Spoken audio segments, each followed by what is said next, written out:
Okay, so what was the story?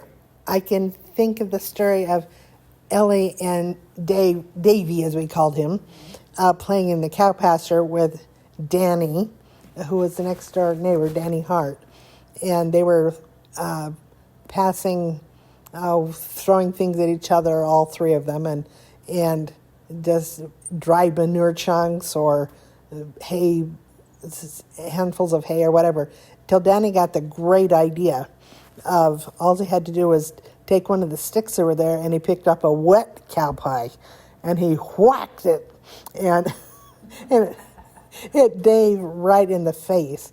And Dave was not given kindly to having those things happen to him, and so he went and found his own stick and his own wet cow pie, not the nice little dried turds that they had been flinging, and he picked up a big one and flipped it at Danny, and it got Danny right in the side of the head.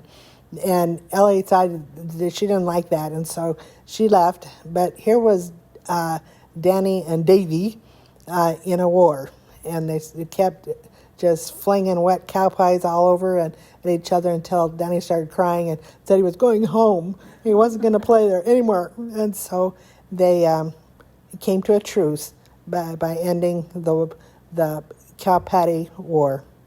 The end. There you go. Okay, now click on it.